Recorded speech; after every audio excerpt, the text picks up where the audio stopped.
Mister Fang hospital से निकलने के बाद अपने असिस्टेंट से मिलते हैं। असिस्टेंट उनको बताते हैं कि सर आप टेंशन मत लीजिए, आप कितना बोलते इससे कोई फ़र्क नहीं पड़ता। आपके साथ रहते हुए हमने इन सारी चीज़ों से लड़ना सीख लिया है और आपका सारा डेटा मेमोरी बैंक में सेफ़ है। तभी मिस्टर फैंग बोलते हैं कि मुझे मेमोरी बैंक ले चलो, मुझे कुछ अपनी। फिर मिस्टर फैंग मेमोरी बैंक पहुंच जाते हैं। वहाँ की सिक्योरिटी उन्हें बताती है कि यहाँ की सिक्योरिटी बढ़ा दी गई है, आप इस बात की टेंशन मत लीजिए कि यहाँ पे कोई प्रॉब्लम होने वाली है।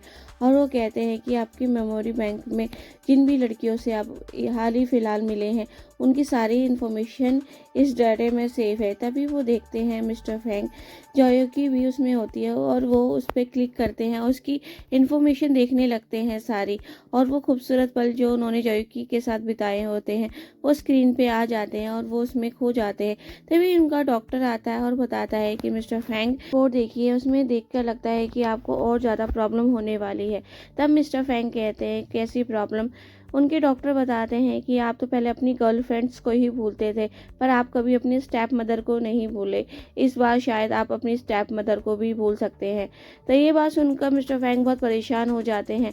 तभी डॉक्टर बोलते हैं कि आपको कुछ टाइम के लिए यहाँ से चले जाना चाहिए। तभी मिस्टर फैंग बोलते हैं कि मैं इससे लाइफ टाइम तो नहीं भाग सकता, मुझे इसका सामना तो करना ही पड़ेगा।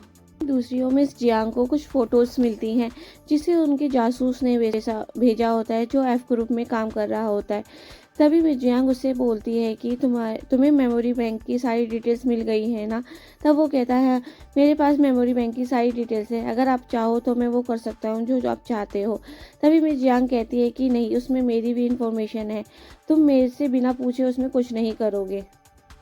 कि जैसे ही रेस्टोरेंट पहुंचती है तो बाहर देखती है कि सामान बहुत इधर उधर फैला हुआ है और गेट भी टूटा हुआ है।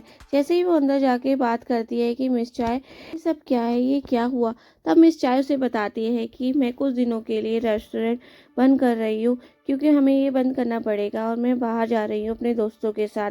ये सब मिस्टर फैंग की एलर्जी के कारण हुआ है और मुझे रेस्टोरेंट बंद करके जाना ही पड़ेगा। कुछ लोग हमारे रेस्टोरेंट के बारे में तरह तरह की बातें कर रहे हैं। कि मिस चाय को रोकने की कोशिश करती हैं कि आप प्लीज़ मत जाइए, मैं क्या करूँगी।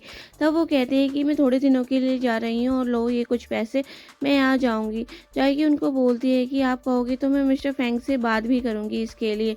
तब मिस चाय उसे समझाती है कि थोड़े टाइम के लिए तुम भी इंजॉय करो, क्योंकि घर में अकेली है, उसका मन नहीं लग रहा होता, बहुत ज़्यादा परेशान है जॉय की। तभी उसे कुबरी आवाज़ लगाता है। तो वो कहती है कि ये अजीब तरह की आवाज़ कहाँ से आ रही है। फिर वो देखती है कि कुबरी उससे बात करने लग गया है। कुबरी को होश आ गया है। वो कहती है, कुबरी कहता है कि तुम इस पृथ्वी पे आके तो मुझे भूल ही गई हो।